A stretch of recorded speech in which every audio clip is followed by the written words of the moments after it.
허리야담을 찾아주셔서 감사합니다. 항상 건강하시고 좋은 일만 가득하시길 기원할게요. 지금 구독하시고 바로 오늘 야담 들어보시죠. 정신이 드시오, 선비님? 희미하게 눈을 뜬 이선준의 눈에 들어온 것은 웬 처녀의 얼굴이었습니다. 여기가 어디요? 나는... 그가 말을 채 끝내기도 전에 처녀가 그의 손목을 덥석 잡으며 폭탄 같은 말을 던졌습니다. 깨어나셨으니 이제 우리 혼인합시다. 아버지가 그러셨는데 눈밭에서 주운 서방님은 하늘이 점지해준 내 서방님이랬소.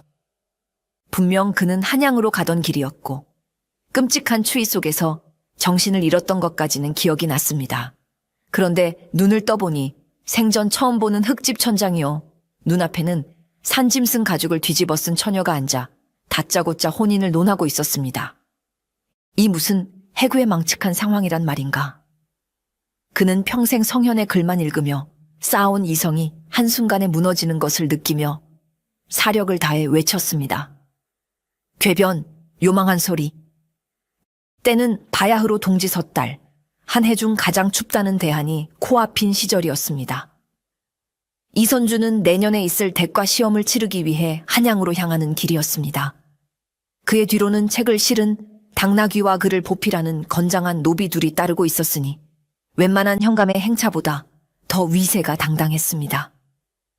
선주는 어려서부터 신동소리를 들으며 자랐고 이번 과거에서 장원급제를 할 것이라는 기대를 한 몸에 받고 있었습니다. 그의 걸음걸이와 몸가짐 하나하나에는 명문가 자제로서의 긍지와 선비로서의 꼬장꼬장함이 배어 있었습니다. 문경세제의 험준한 고갯길에 접어들었을 때 사건은 터지고야 말았습니다.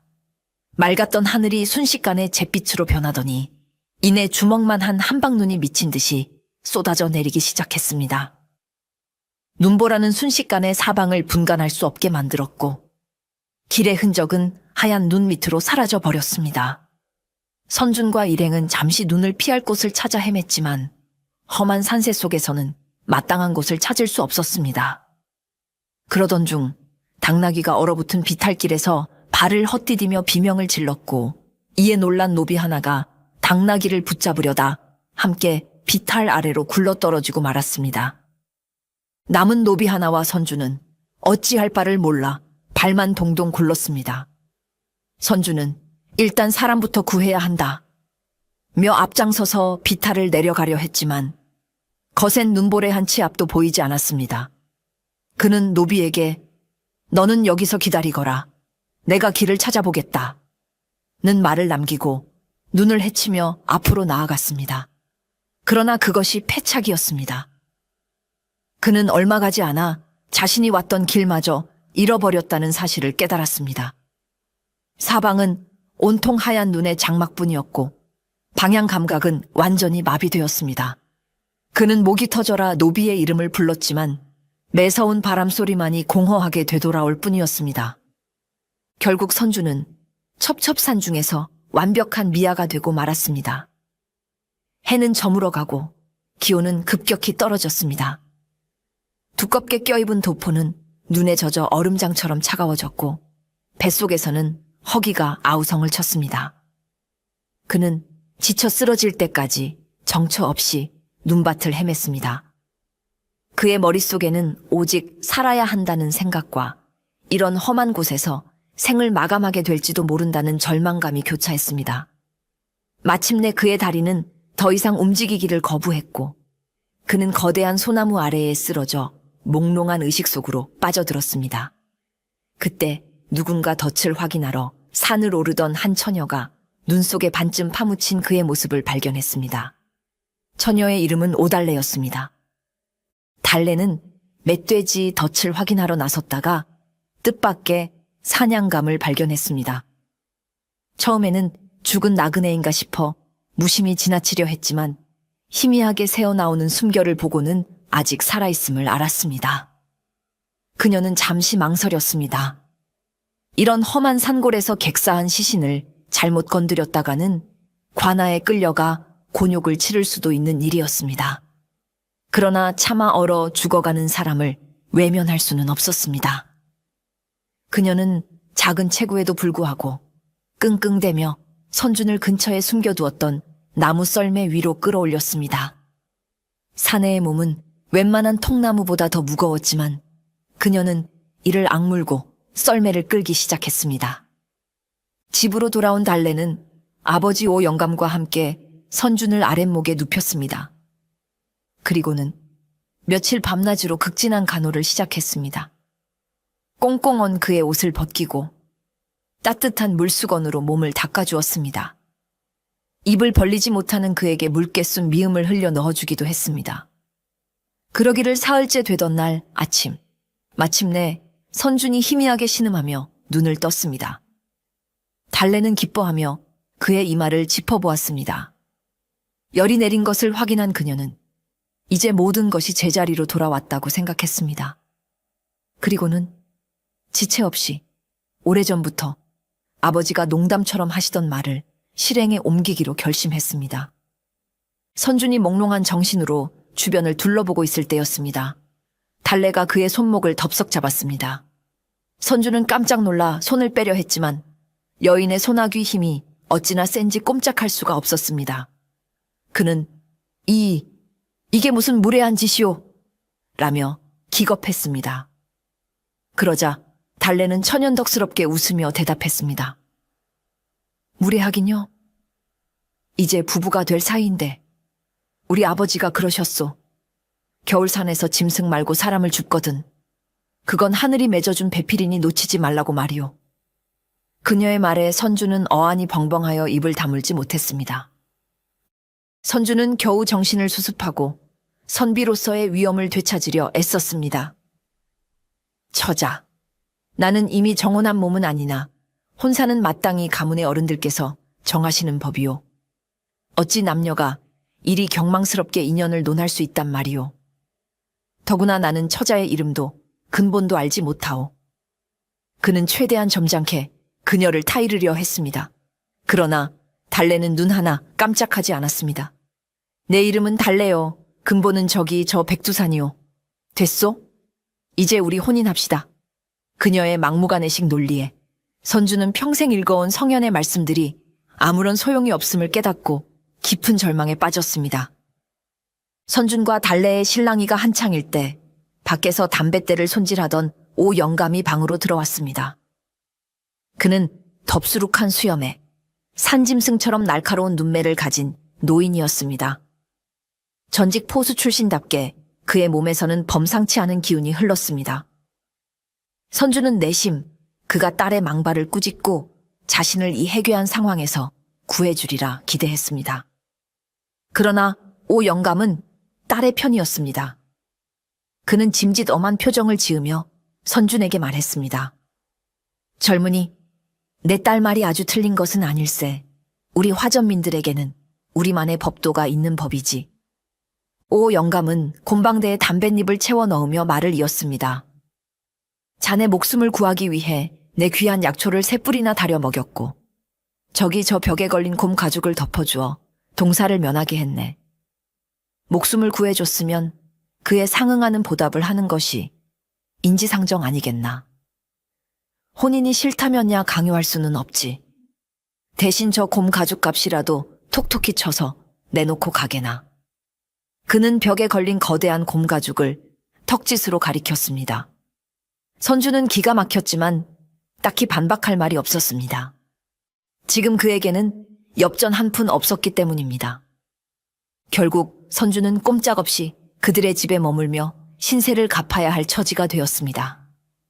오 영감은 그에게 밥값은 해야지라며 온갖 굳은 일을 시키기 시작했습니다. 젊은이, 아궁이에 불이 꺼져가네. 장작 좀 패오게. 물독이 비었네. 저 아래 계곡까지 가서 물 좀 길어오게나. 선주는 평생 붓과 책만 잡았던 몸이었습니다.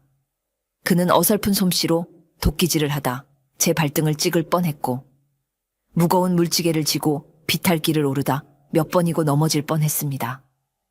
그때마다 달래가 나타나 에이 답답해 비키시오 라며 대신 일을 해주곤 했습니다. 오 영감은 그런 선준의 모습을 묵묵히 지켜보았습니다. 그는 선준이 일을 잘하는지를 보는 것이 아니었습니다. 하기 싫은 일도 군말 없이 해내려는 성실함과 어려움 앞에서도 쉽게 좌절하지 않는 끈기를 시험하고 있었던 것입니다.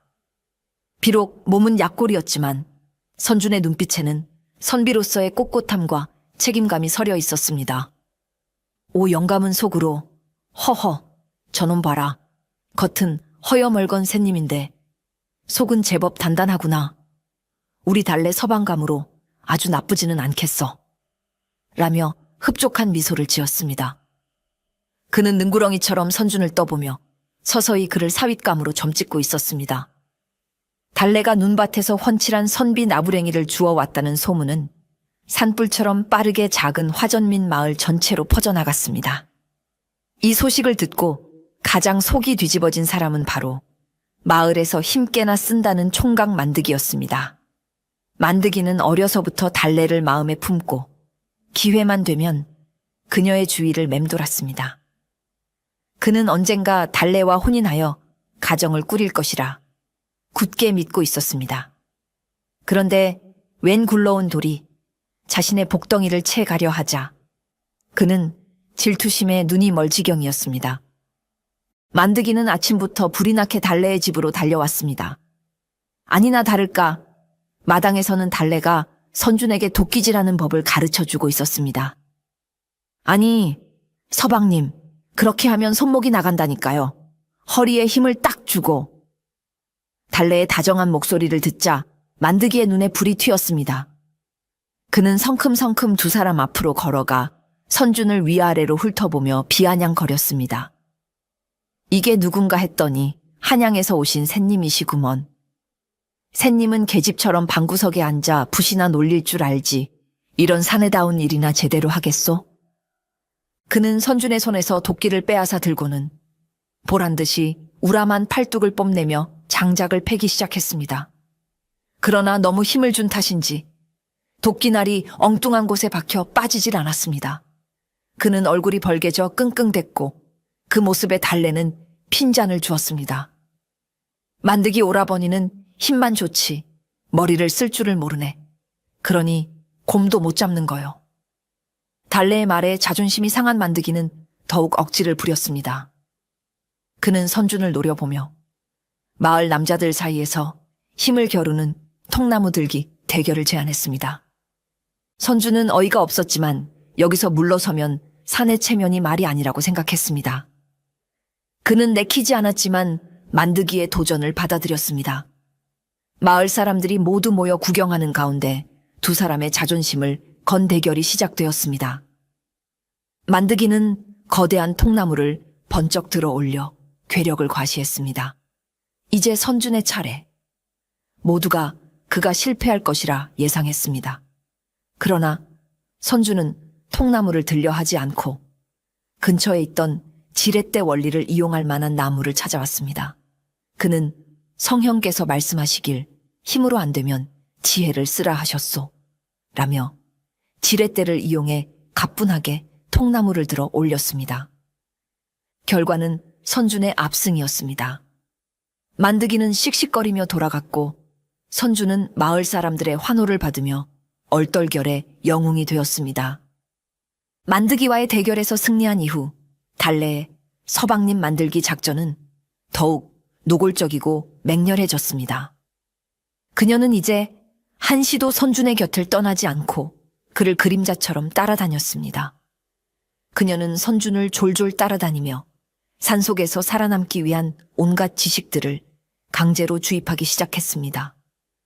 그녀는 선준을 데리고 산으로 올라가 약초와 독초를 구별하는 법, 짐승의 발자국을 보고 종류를 알아맞히는 법, 그리고 덫을 놓는 법까지 가르쳐 주려 했습니다.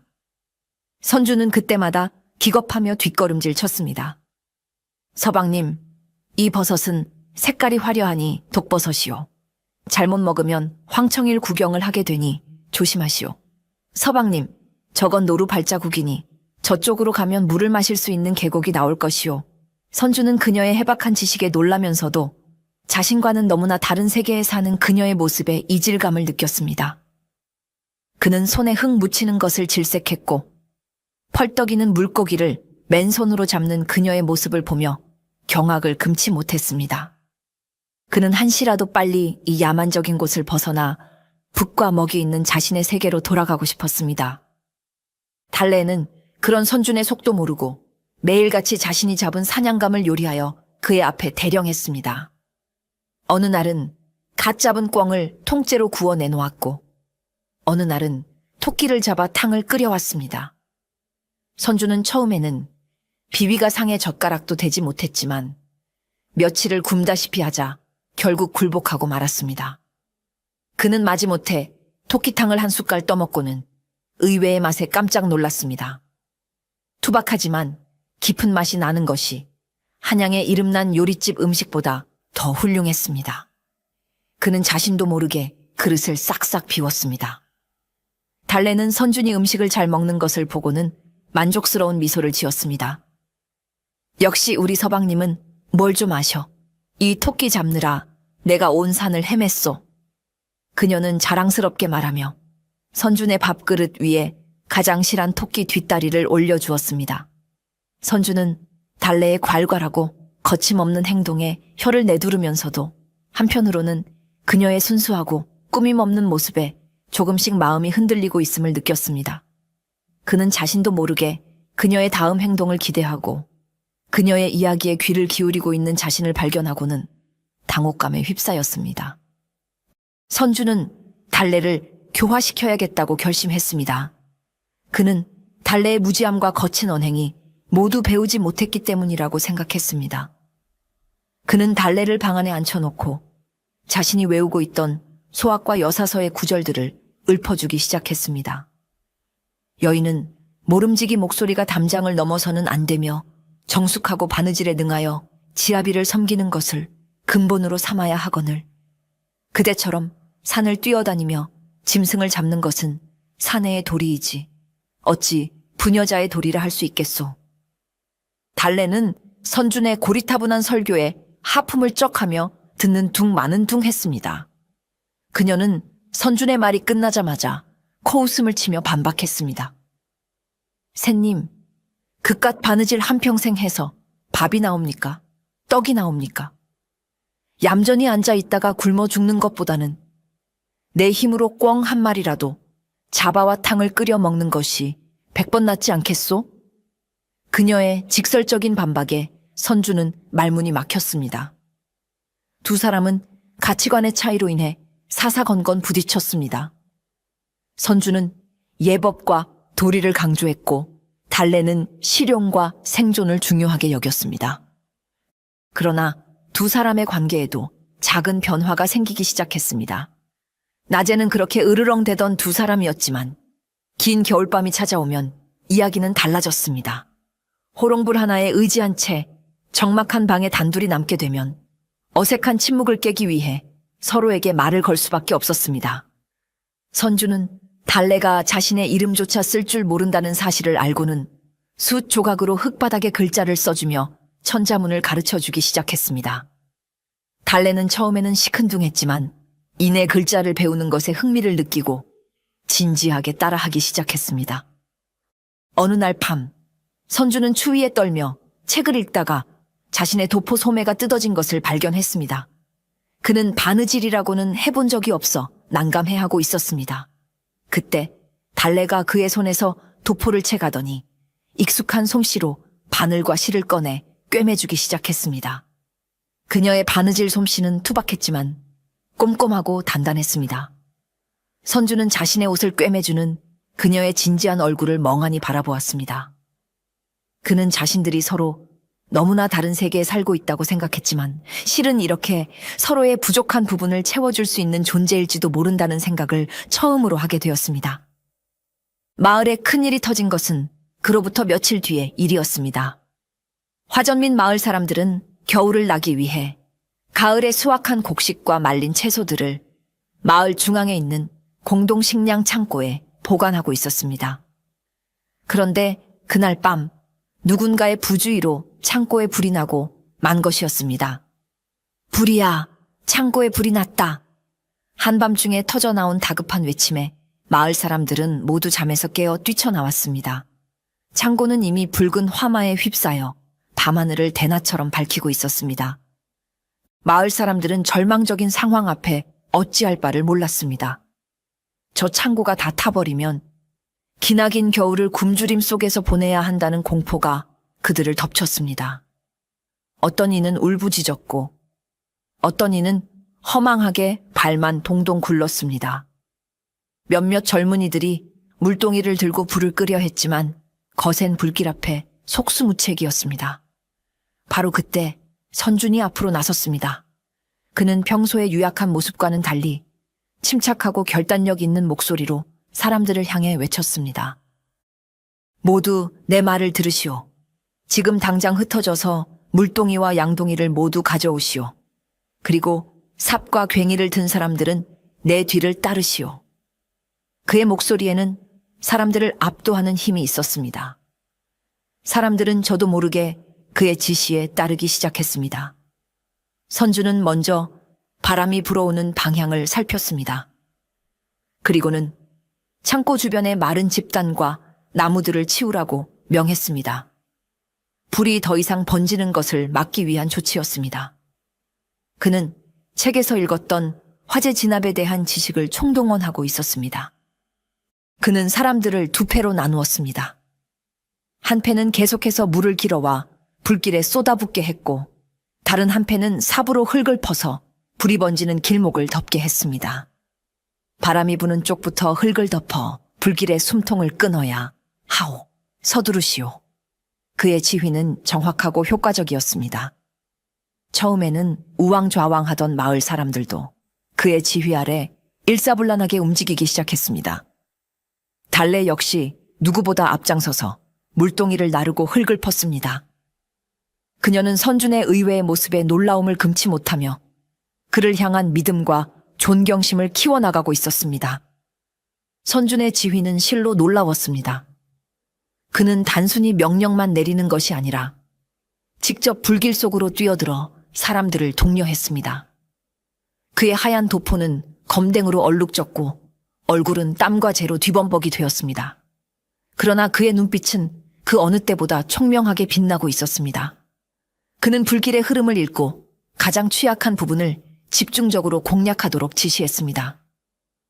그는 마을의 지형을 이용하여 위쪽 계곡물을 아래로 흘려보내 불길의 기세를 꺾는 기지를 발휘하기도 했습니다. 그의 활약에 마을 사람들은 감탄을 금치 못했습니다. 평소에는 샌님이라며 그를 무시했던 만드기마저도 그의 지시에 군말 없이 따랐습니다. 모두가 한 마음으로 뭉쳐 불과 싸운 지 두어 시간쯤 지났을까. 마침내 거세게 타오르던 불길이 서서히 잡히기 시작했습니다. 창고의 절반가량은 잿더미가 되었지만 나머지 절반의 식량은 지켜낼 수 있었습니다. 동이틀 무렵 마을 사람들은 검게 그을린 창고 앞에 모여 망견자실에 있으면서도 한편으로는 최악의 상황을 막았다는 안도감에 휩싸였습니다. 마을의 촌장은 흙투성이가 된 선준의 손을 잡고 몇 번이고 고개를 숙였습니다. 선비님, 정말 고맙소. 선비님이 아니었다면 우리 마을은 올겨울 꼼짝없이 굶어 죽을 뻔했소. 이 은혜를 어찌 갚아야 할지 모르겠소. 다른 마을 사람들 역시 선준을 둘러싸고 칭찬을 아끼지 않았습니다. 샌님인 줄만 알았더니 보통 담대한 분이 아니시구려. 책만 읽은 것이 아니라 그 지혜를 쓸 줄 아는 진정한 선비시오. 선준은 사람들의 칭찬에 어색해하며 그저 자신이 할 일을 했을 뿐이라고 겸손하게 말했습니다. 달래는 그런 선준의 모습을 자랑스러운 눈빛으로 바라보았습니다. 그녀는 선준의 용감하고 지혜로운 모습에 다시 한번 반했습니다. 그녀는 사람들 앞으로 나서서 큰 소리로 외쳤습니다. 보시오, 역시 내 서방님이 될 사람은 뭐가 달라도 다르지 않소. 이렇게 똑똑하고 용감한 분이니 우리 마을의 지도자가 되어도 손색이 없겠소. 그녀의 뜬금없는 외침에 사람들은 폭소를 터뜨렸고 선준의 얼굴은 홍당무처럼 붉어졌습니다. 그는 달래의 팔을 잡아 끌며 처자, 제발 좀 가만히 있으시오. 라고 속삭였지만 달래의 맹렬한 공세는 이제 그 누구도 막을 수 없을 것 같았습니다. 식량 창고 화재 사건이 있고 며칠이 지난 어느 날 오후였습니다. 마을에 또 한 번의 위기가 닥쳤습니다. 겨울잠을 자지 못해 굶주리고 성질이 포악해진 거대한 멧돼지 한 마리가 마을로 내려온 것이었습니다. 멧돼지는 흉악한 어금니를 드러내며 밭을 망가뜨리고 닭장을 부수는 등 닥치는 대로 행패를 부리기 시작했습니다.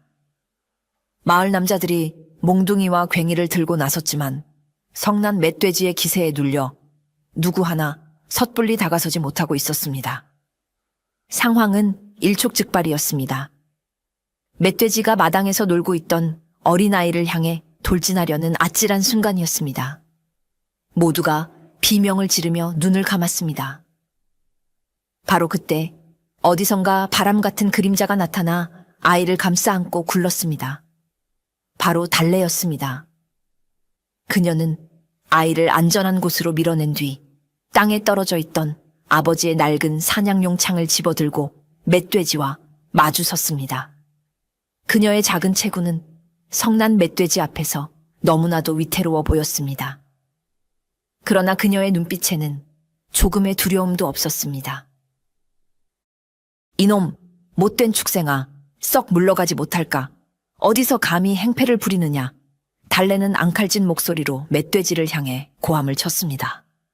멧돼지는 잠시 주춤하는 듯했지만 이내 더욱 포악하게 콧김을 뿜으며 그녀를 향해 달려들 준비를 했습니다. 마을 사람들은 숨을 죽이고 그 광경을 지켜보았습니다. 선준 역시 심장이 철렁 내려앉았습니다. 그는 자신도 모르게 앞으로 뛰쳐나가려 했지만 그의 몸은 공포에 질려 뜻대로 움직여주지 않았습니다. 그는 자신이 얼마나 무력한 존재인지를 깨닫고 자괴감에 휩싸였습니다. 그러나 달래는 조금도 물러서지 않았습니다. 그녀는 멧돼지가 달려드는 순간을 노려 날렵하게 몸을 피하며 창으로 멧돼지의 옆구리를 찔렀습니다. 깊은 상처는 아니었지만 갑작스러운 공격에 놀란 멧돼지는 비명을 지르며 잠시 주춤거렸습니다. 달래는 그 틈을 놓치지 않고 계속해서 소리를 지르며 멧돼지를 위협했습니다. 그녀는 마치 사나운 아모랑이처럼 자신의 영역을 지키기 위해 필사적으로 싸우고 있었습니다. 그녀의 용맹한 모습은 겁에 질려있던 마을 남자들을 부끄럽게 만들기에 충분했습니다. 선주는 얼어붙은 듯 서서 달래의 싸움을 지켜보고 있었습니다. 그의 머릿속은 복잡했습니다. 저 연약한 처녀가 목숨을 걸고 싸우고 있는데 자신은 아무것도 하지 못하고 있다는 무력감이 그를 짓눌렀습니다. 그는 책에서 배운 성현의 가르침들을 떠올렸습니다. 위급한 상황에서는 지혜를 발휘하여 약한 자를 도와야 한다. 그는 더 이상 방관자로만 있을 수 없다고 결심했습니다. 그는 싸움에 직접 뛰어들 용기는 없었지만 자신이 할 수 있는 다른 방법을 찾아보기로 했습니다. 그는 주변을 둘러보다가 마당 한쪽에 쌓여있는 주먹만한 돌멩이들을 발견했습니다. 그는 재빨리 돌멩이 몇 개를 주워들었습니다. 그리고는 멧돼지가 다시 달래를 향해 돌진하려는 순간 사력을 다해 멧돼지의 머리를 향해 돌멩이를 던졌습니다. 돌멩이는 정확하게 멧돼지의 눈두덩기에 명중했습니다. 갑작스러운 공격에 놀란 멧돼지는 방향을 틀어 선준을 노려보기 시작했습니다. 선준은 심장이 멎는 듯했지만 계속해서 돌멩이를 던지며 멧돼지의 시선을 자신에게로 끌었습니다. 이 미련한 축생아, 이쪽이다. 선준의 교란 작전은 효과가 있었습니다. 멧돼지가 자신에게 정신이 팔린 사이 달래는 재빨리 자세를 고쳐잡고 결정적인 공격을 준비했습니다. 그녀는 멧돼지가 자신을 향해 다시 돌진해오는 순간 땅을 박차고 뛰어올라 창끝에 온 체중을 실어 멧돼지의 어깨를 깊숙이 찔렀습니다. 크액! 멧돼지는 고통스러운 비명을 지르며 땅에 나뒹굴었습니다. 치명상을 입은 멧돼지는 더 이상 싸울 의지를 잃고 절뚝거리며 산속으로 도망쳐 버렸습니다. 상황이 끝나자 마을 사람들은 환호성을 지르며 두 사람에게 달려왔습니다. 선준과 달래는 흑투성이가 된 채 거친 숨을 몰아쉬며 서로를 마주 보았습니다. 선준은 난생 처음 느껴보는 격렬한 흥분에 휩싸였고, 달래는 자신을 돕기 위해 용기를 내어준 선준의 모습에 가슴이 두근거렸습니다. 두 사람은 아무 말 없이 서로의 눈을 바라보았습니다. 그 순간 두 사람은 처음으로 신분의 차이나 가치관의 다름을 잊고 서로에게 목숨을 의지한 동지로서의 끈끈한 유대감을 느끼고 있었습니다. 그들의 마음속에 낯선 감정에 싹이 트기 시작한 것입니다. 멧돼지를 물리친 것을 기념하기 위해 마을에서는 그날 밤 큰 잔치가 열렸습니다. 마을 사람들은 귀한 돼지고기와 닭을 잡고 집집마다 담가두었던 막걸리를 모두 꺼내왔습니다.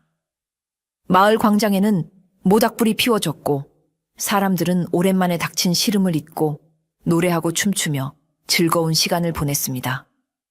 오늘의 영웅인 선준과 달래는 당연히 잔치의 주인공이었습니다. 마을 사람들은 두 사람을 나란히 상석에 앉히고 연신 술잔을 권했습니다. 선준은 난생 처음으로 막걸리라는 술을 마셔보았습니다.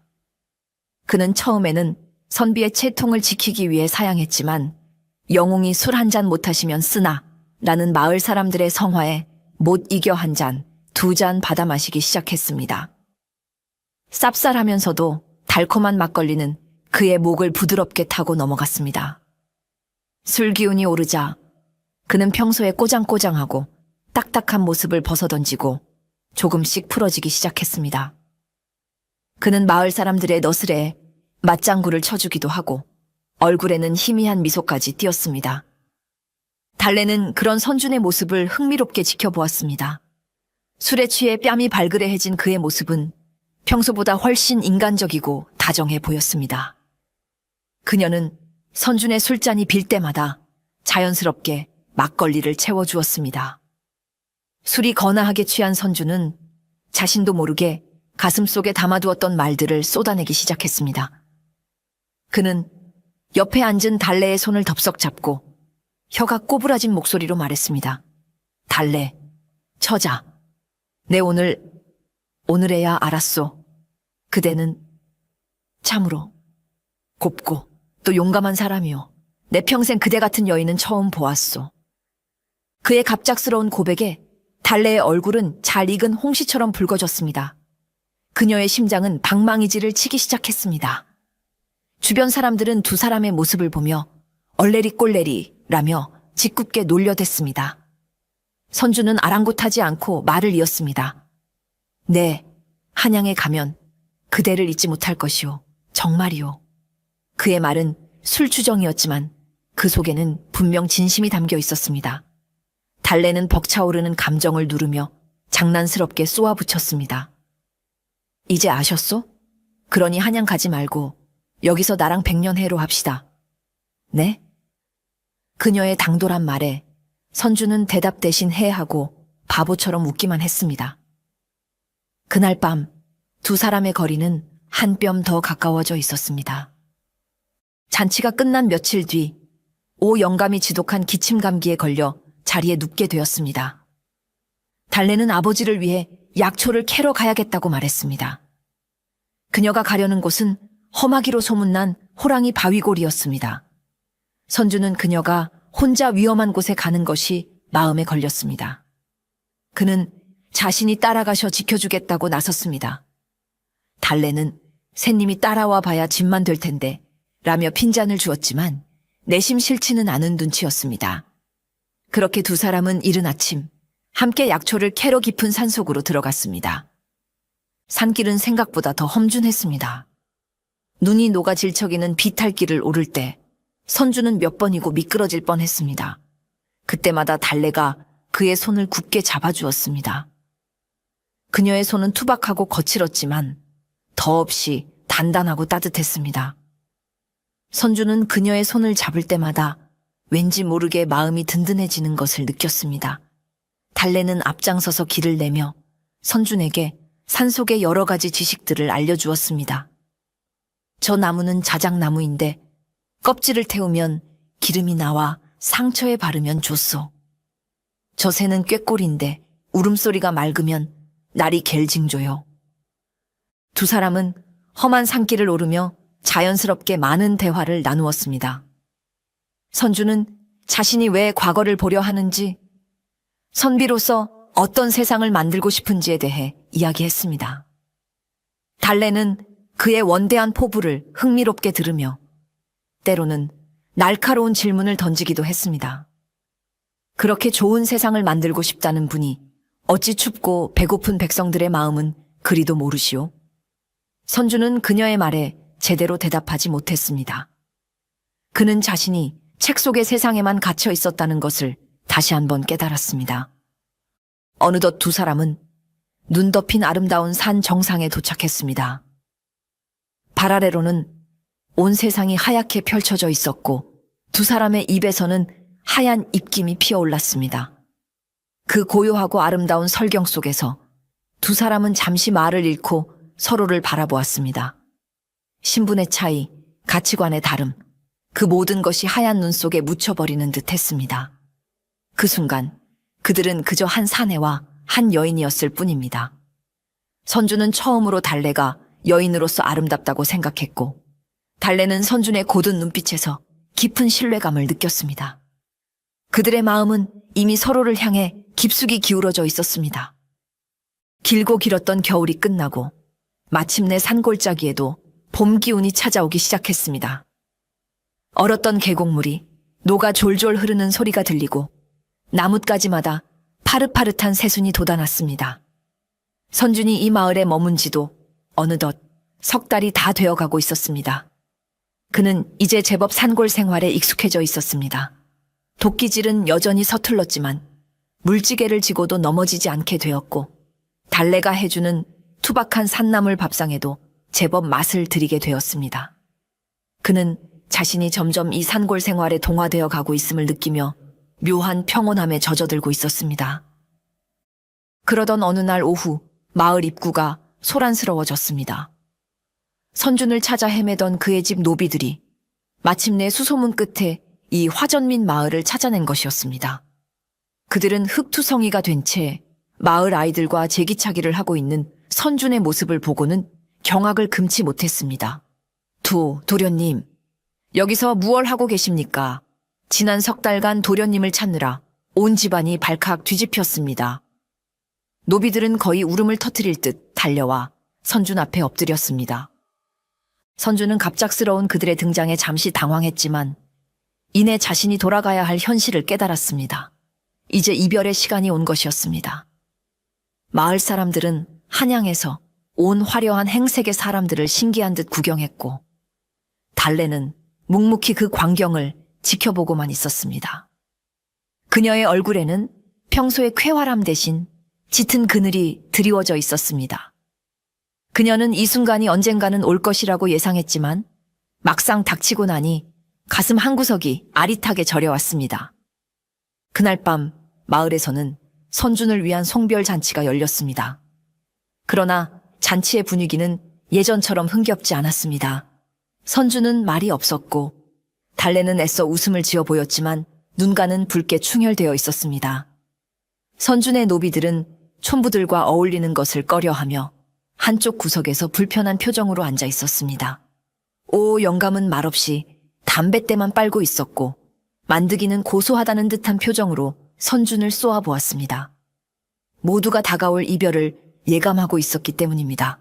선준과 달래의 짧고 기이했던 인연이 이제 그 끝을 향해 달려가고 있었습니다. 선준은 자신의 방으로 돌아와 뜬 눈으로 밤을 지새웠습니다. 그의 마음은 천 갈래 만 갈래로 찢어지는 듯했습니다. 한쪽에서는 달래와 함께했던 지난 석 달간의 시간들이 주마등처럼 스쳐 지나갔습니다.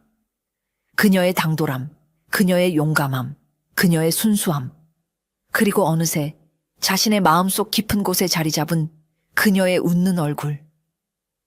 그는 자신이 이 산골 처녀를 마음에 품게 되었다는 사실을 부정할 수 없었습니다.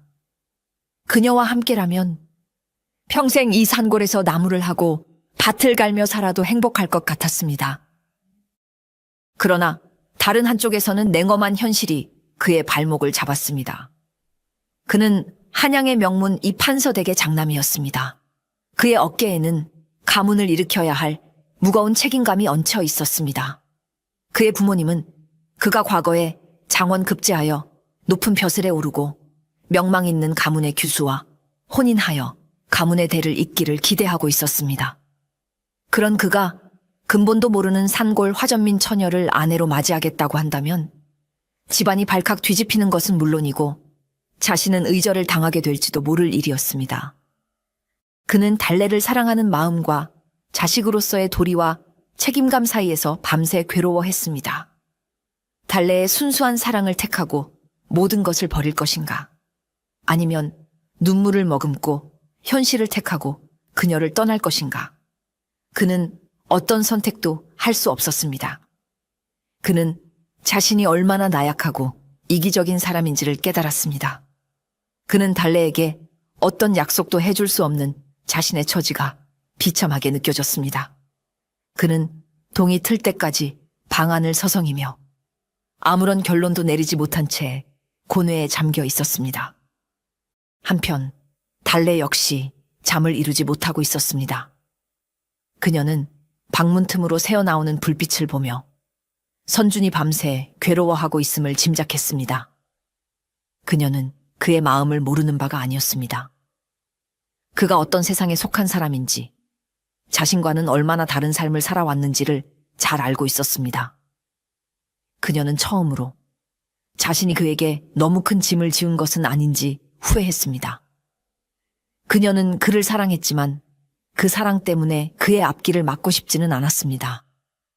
그녀는 날이 밝으면 아무 일 없었다는 듯이 웃으며 그를 보내주어야겠다고 힘들게 결심했습니다. 이별의 날 아침이 밝았습니다. 선준의 일행은 떠날 채비를 서둘렀습니다. 선준은 밤새 한숨도 자지 못해 눈이 퀭했지만 애써 덤덤한 표정을 지으려 노력했습니다. 그는 마을 사람들과 오 영감에게 작별 인사를 고했습니다.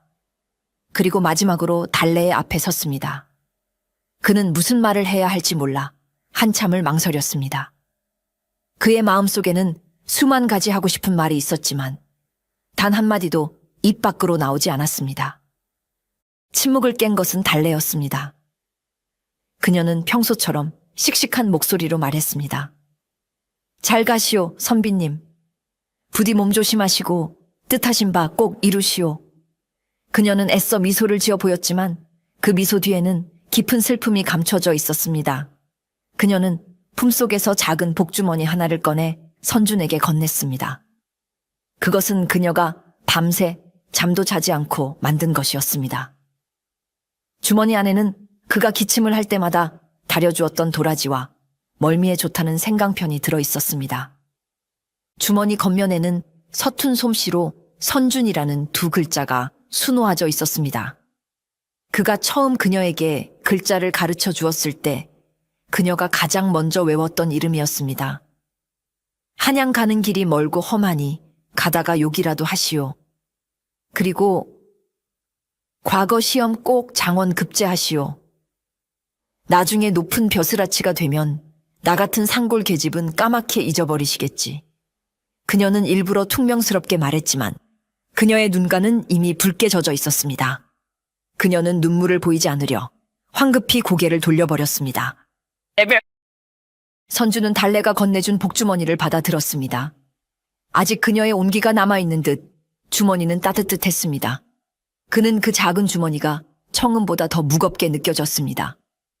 그는 아무 말도 하지 못하고 그저 그녀의 뒷모습을 바라보았습니다. 그는 그녀에게 어떤 약속도 할 수 없는 자신이 너무나도 원망스러웠습니다. 그는 말없이 복주머니를 자신의 품속 가장 깊은 곳에 간직했습니다. 그리고는 무거운 발걸음을 옮겨 자신을 기다리는 일행에게로 향했습니다. 두 사람의 애틋한 이별은 그렇게 아무런 약속도 없이 끝나고 말았습니다. 한양으로 돌아온 선주는 다시 예전의 명문가 자제로서의 삶으로 돌아왔습니다. 그는 부모님의 기대에 부응하기 위해 과거 시험 준비에 매진했습니다. 그는 밤낮을 잊고 책을 읽고 글을 썼습니다. 그러나 이상하게도 예전처럼 글이 눈에 들어오지 않았습니다.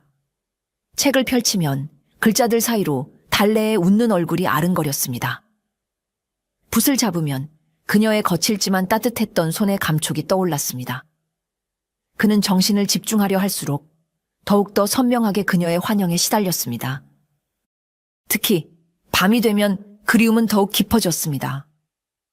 그는 호롱불 아래에서 홀로 책을 읽다가 문득 달래와 함께 수치로 글자를 배우던 밤을 떠올렸습니다. 그는 맛있는 음식을 먹을 때면 그녀가 끓여주던 투박한 토끼탕 맛을 그리워했습니다. 그는 자신이 이미 돌이킬 수 없을 만큼 그녀에게 깊이 빠져버렸다는 사실을 깨달았습니다. 그녀는 그의 삶에 너무나도 깊숙이 들어와 그의 일부가 되어버렸습니다. 그는 그녀 없는 삶이 무의미하게 느껴졌습니다. 마침내 과거 시험날이 다가왔습니다. 선주는 창백한 얼굴로 시험장에 들어섰습니다. 그의 머릿속은 온통 달래 생각뿐이었습니다. 그는 과연 시험을 제대로 치를 수 있을지 자신이 없었습니다. 시험관이 시제를 내걸었고 그는 붓을 들어 답안지를 써 내려가기 시작했습니다. 그러나 그의 머릿속은 백지장처럼 하얗기만 했습니다. 그는 몇 번이고 썼다 지우기를 반복하며 식은땀을 흘렸습니다. 이대로 모든 것을 망쳐버릴 것만 같았습니다. 바로 그때였습니다. 그의 귓가에 서방님, 정신 똑바로 차리시오 하는 달래의 앙칼진 목소리가 환청처럼 들려왔습니다. 그는 깜짝 놀라 고개를 들었지만 주변에는 긴장한 유생들 뿐이었습니다. 그는 헛것을 들었다고 생각했지만 이상하게도 그 목소리를 듣고 나니 혼란스럽던 머릿속이 맑아지는 기분이었습니다. 그는 품속에 간직하고 있던 달래의 복주머니를 가만히 어루만졌습니다. 그리고는 결심했습니다. 그녀를 위해서라도, 그리고 자신을 위해서라도 결코 여기서 포기할 수 없다고. 그는 다시 붓을 잡았습니다. 그리고는 막힘없이 답안지를 써 내려가기 시작했습니다. 그의 글에는 이전에는 없었던 삶에 대한 깊은 성찰과 진정성이 담겨 있었습니다.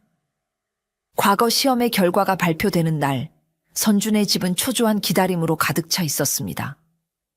마침내 장원 급제자의 이름이 적힌 방이 나붙었고 그곳에는 이선준이라는 세 글자가 선명하게 적혀 있었습니다.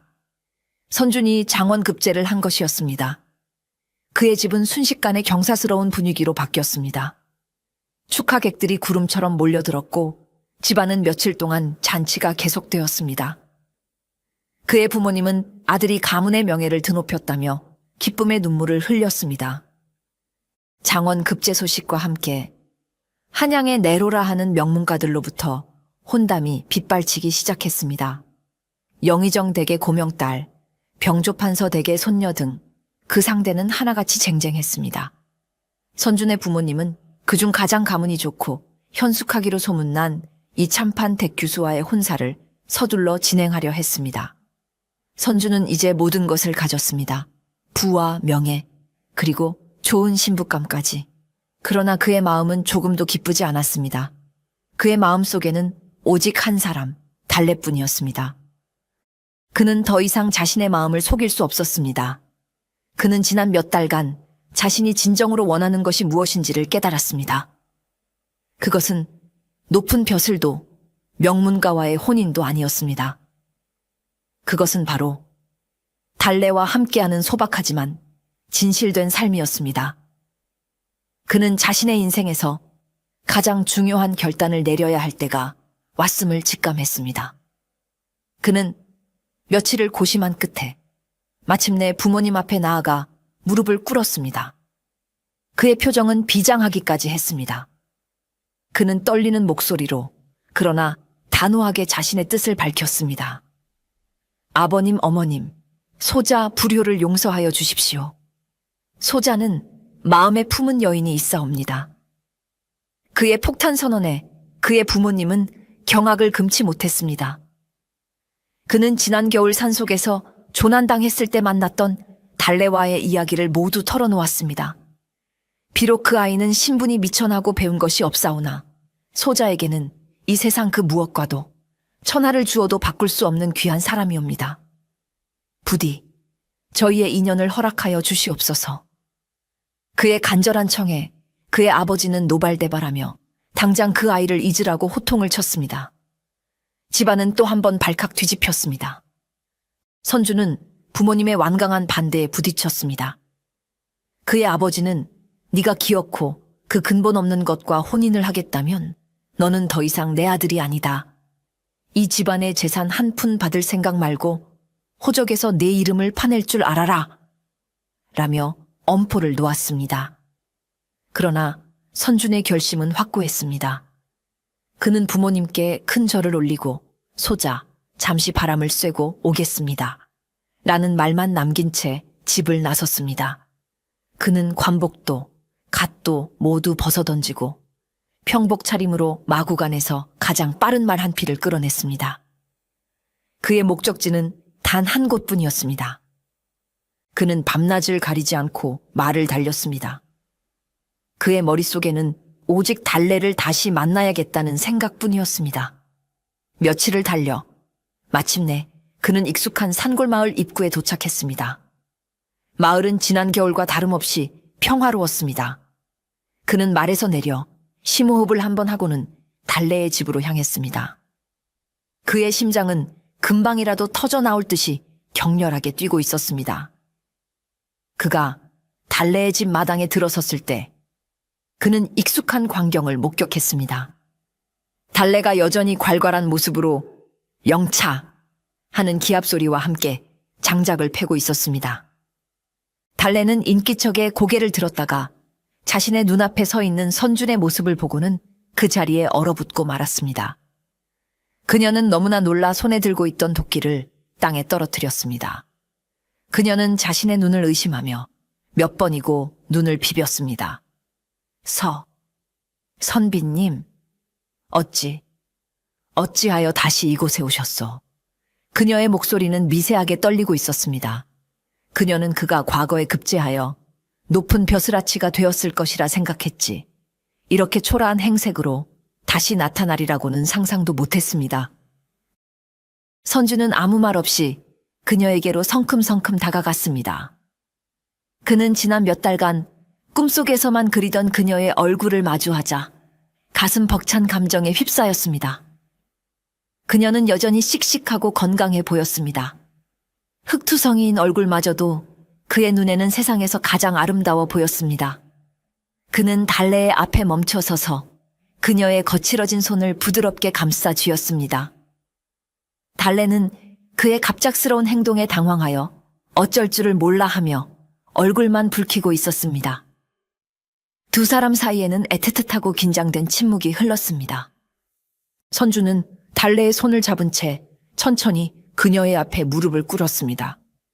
한양의 명문가 자제이자 장원 급제까지 한 선비가 흙바닥에 무릎을 꿇는 것은 상상조차 할 수 없는 파격적인 행동이었습니다. 달래는 기겁하며 그를 일으키려 했지만 그는 꼼짝도 하지 않았습니다.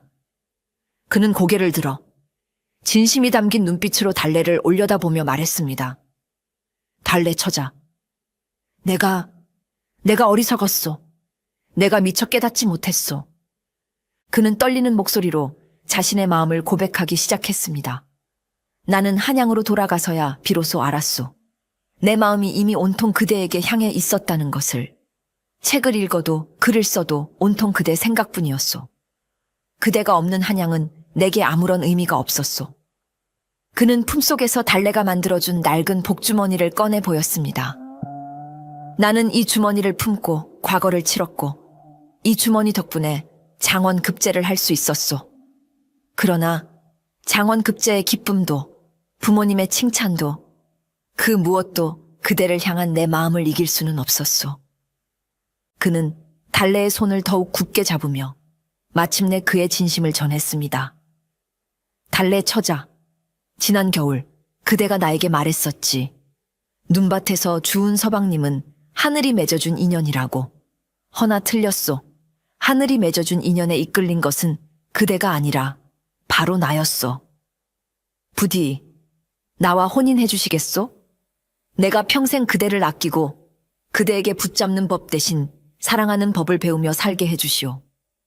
그의 진심 어린 청혼에 달래의 눈에서는 그동안 참아왔던 눈물이 굵은 방울이 되어 뚝뚝 떨어지기 시작했습니다. 그녀는 울면서도 웃고 있었습니다. 그녀는 이 순간을 얼마나 기다려왔던가. 그녀는 아무 말 없이, 그러나 세상에서 가장 힘찬 동작으로 고개를 끄덕였습니다. 선주는 그녀의 대답에 환한 미소를 지으며 자리에서 일어났습니다. 그리고는 그녀를 자신의 품에 가득 끌어안았습니다. 마침 그 모습을 지켜보던 영감과 마을 사람들이 환호성을 지르며 두 사람을 축복해 주었습니다. 서로 다른 세상에 살던 두 사람의 사랑이 마침내 모든 벽을 허물고 결실을 맺는 순간이었습니다. 몇 년의 세월이 흘렀습니다.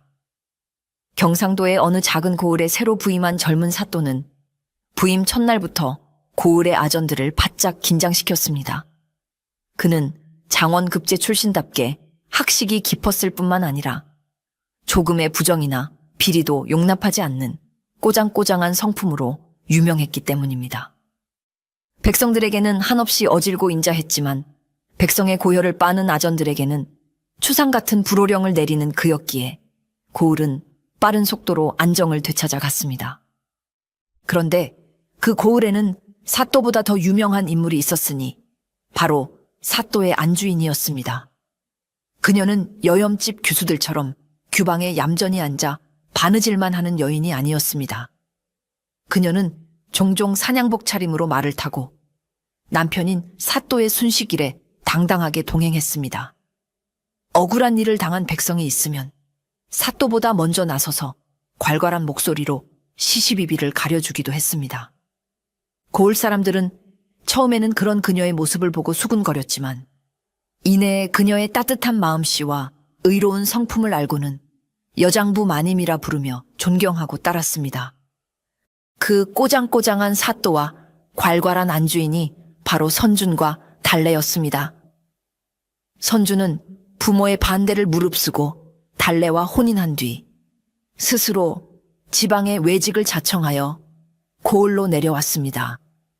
그는 달래와 함께 백성들의 삶 속으로 깊이 들어가 그들의 어려움을 헤아리는 진정한 목민관이 되고자 했습니다. 달래는 그런 남편을 도와 자신의 장기인 산속 생활의 지혜를 백성들에게 나누어 주었습니다. 가뭄이 들면 물이 솟는 곳을 찾아내고 역병이 돌면 약초를 캐어 사람들을 치료해 주었습니다. 두 사람은 여전히 티격태격했습니다. 선주는 달래에게 마님 채통을 지키시오 라며 잔소리를 했고 달래는 선준에게 새님 책상 앞에만 앉아있지 말고 백성들의 땀 냄새를 좀 맡아보시오 라며 핀잔을 주었습니다. 그러나 그들의 다툼 속에는 언제나 서로에 대한 깊은 사랑과 신뢰가 깔려 있었습니다. 하늘이 맺어주었다고 우기던 당돌한 처녀와 그 운명에 속수무책으로 휘말려버린 꼬장꼬장한 선비는 그렇게 신분의 차이를 극복하고 서로의 세상을 넓혀주며 백성들의 칭송을 받는 가장 특별하고 행복한 부부가 되어 오래오래 살아갔습니다.